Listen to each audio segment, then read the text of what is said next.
Hey everybody, it's Lavender Town, and in my last Cute Girls video, some of you guys had a really good idea, turning holidays into cute girls. I've been in a really holiday mood lately, so I thought this one would be perfect. But first I want to give a quick shout out to the sponsor of today's video, Man or Vampire. Man or Vampire is a strategic turn-based game you can play on your phone for free. It has a really beautiful art style, and even on my super tiny phone, it's actually very intuitive to play.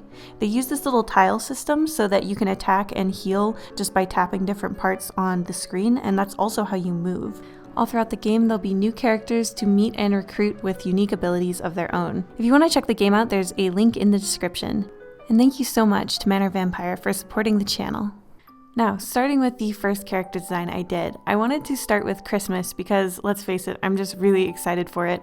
I've been watching tons and tons of those terrible Hallmark movies on the TV when I go to my parents' house, and, just enjoying lots of seasonal treats, and it's been the best. I love buying gifts for people, and I can't even handle the excitement of both waiting to give someone a gift and waiting to get gifts that I don't know what they are. I mean, the whole thing is just really, really fun for me. I also really like the look of snow. I don't like being cold, but I love how it looks when I'm, working in my office or whatever, and I'm seeing the snow slowly fall. So yeah, long story short, Christmas, I'm a big fan of it. So for Christmas, I thought that this character would be someone who's very, very cheerful. Christmas is seen as a particularly jolly season, and a lot of people don't know this, but a lot of our Christmas traditions actually hail from Yule, which was an even older holiday in the winter, and it was basically a celebration of the winter solstice, and it's one of those things where people would feast and just try to make each other cheerful because the winters are so cruel and harsh. And even though people aren't dying because it's so cold outside, at least I hope you're not. It's still a really good thing, I think, to have the holidays in the winter, because a lot of people get really sad around this time of year, and it's nice to have something to look forward to. So I wanted this character to be super cheerful, super, super happy. I went and really Lavender Towned her happiness, so it's a little bit extreme.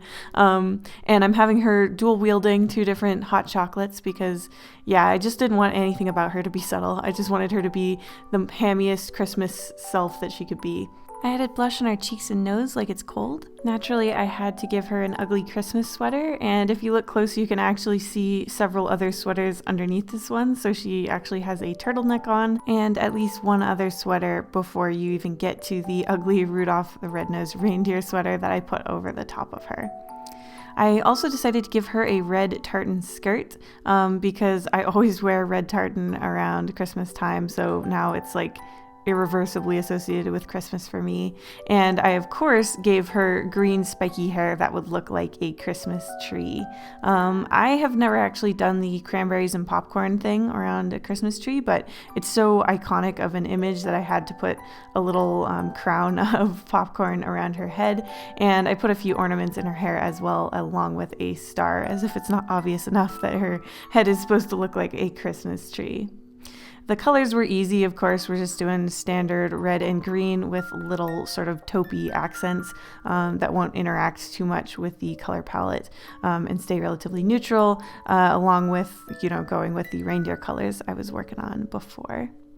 I wasn't totally sure of a name for her. At first I thought Holly, but then I was like, that's kind of easy. And then I was like, oh, I could do like Missy. And then I was like, but then her last name would have to be Toe, like mistletoe. And I don't think I want to give her Toe as a last name. So obviously you guys can submit your suggestions for our Christmas girl's name in the comments below. Next up is the holiday that always reigns supreme in my heart, and that is Halloween. Now, Halloween is a holiday that gets pretty underrated as you get older. When you're a kid, everyone agrees that Halloween is an excellent time of year, but once people get old enough to buy their own candy and too old to go trick-or-treating without social ridicule, a lot of people don't understand how great Halloween can be. Now, personally, what I suggest is throwing your own party. I find that the actual preparing for a party and making all of the spooky foods and things like that is some of the most fun that you could have during Halloween. There were a bunch of different places where you could buy like little tiny sugar cleavers that you could put in a cupcake and make it look like a meat cupcake or something gross, or like a serial killer stabbed the cupcake. I'm not even sure in what narrative that would make any sense, but I'm just telling you, aesthetically, it's great. Halloween rant mostly aside, this character, I wanted her to be sort of gothy, but I wanted to make sure that she didn't just look like a goth. Now the problem is that Halloween aesthetics are so good that you often see them in fashion, so I wanted to try to make sure that this character looked genuinely like she is the spirit of Halloween.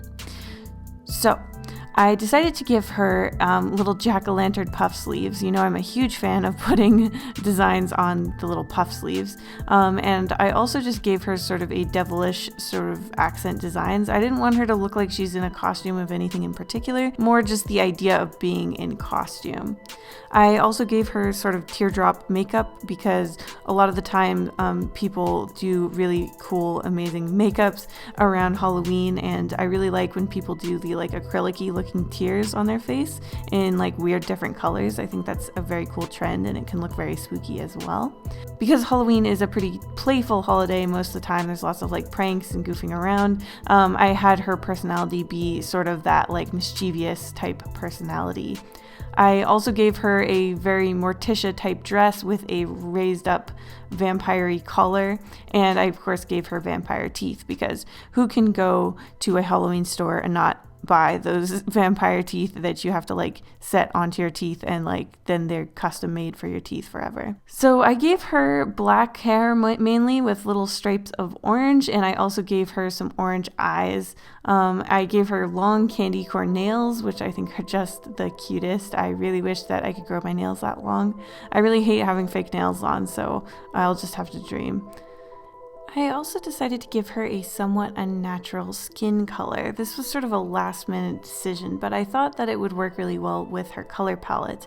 All these popping reds and oranges would work really well with a super pale, super dead looking purpley blue skin tone. So that's what I ended up using for her skin. And when it came to the shading, I wanted to emphasize that even more. So I did a normal warm shade on top of her unnatural skin, and it ended up blending out into a very zombie-like complexion for her. I gave her straight bangs, not only because I really like straight bangs, obviously, but also because I wanted her to look more edgy and gothy, and a lot of goth girls have those straight bangs, so I decided to just copy that. And I gave her dark, thin eyebrows as well. When it came to the shading, I just tried to highlight some of her hair and make it look glossy, and then I tried to make the jack-o'-lanterns on her sleeve look like they really glow. Next up is the last holiday of the year, and that is New Year's. Now, New Year's is a holiday that a lot of people have a complicated relationship with. I really like it because I like setting goals, and that's kind of the whole point of New Year's, it seems like. For a lot of people, it's just setting resolutions and trying to have a better year than the last one. I really like these because it just makes you feel like you're progressing in life to achieve different goals, so I really like setting them up for myself. So because I didn't actually say that it's New Year's Eve, I tried to combine components of New Year's Eve alongside New Year's Day. Now, New Year's Eve and New Year's Day are kind of conflicting ideas. A lot of the times on New Year's Eve, people are partying as hard as possible, not being super healthy. I know for sure when I'm having New Year's Eve with my family, my dad's cooking loads and loads of hors d'oeuvres, and like we're just basically eating cheese and watching TV and drinking Martinelli's apple cider all night. So it's not a super healthful evening particularly, but then a lot of people resolve to have a healthier year. So basically I just ended up having this super energetic character who's in workout clothes, and she's also got a sparkler and some champagne in each hand. Now, the New Year's is something that stresses some people out. A lot of people feel like if they didn't achieve their resolution last year, then they shouldn't even try to make one this year, but I say that's ridiculous. You should try to have a resolution every single year if it helps motivate you at all. Even if you only do it for part of the year, still that's better than nothing, right? So I'm a big fan of it.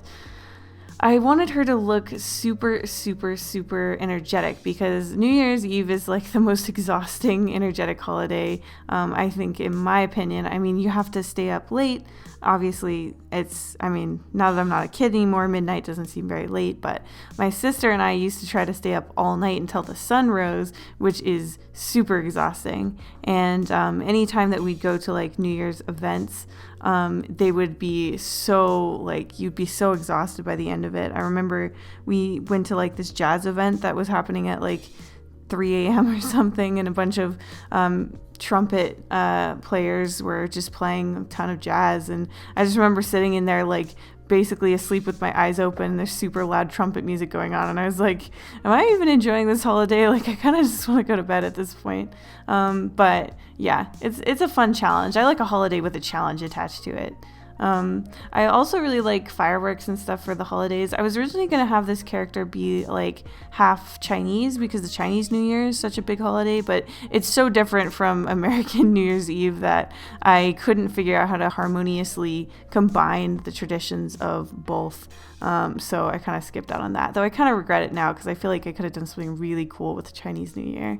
I hope you guys enjoyed watching me design these characters. If you have any ideas for what they should be named, please let me know. I also want to hear about your favorite holiday, especially if it's not one of the 3 that I talked about in this video. Big thanks to Manor Vampire again for sponsoring the video. There's a link in the description if you want to check out the game. Thanks for watching all the way to the end, and I'll see you in the next one. Special thanks to all of my patrons, including Bambo, Bella Story, Kelpompong, Cassitarius, Dr. Casket, Elizabeth Album, Hope Chilsum, JJ Jade, Carla Tapia, Blep, Kier, Micah Daxel, Okamore, Ollie, Rosie Warlock, Sergeant Pendulum, The Artsy Moose, Your Boy ST, and Zoe Stardust.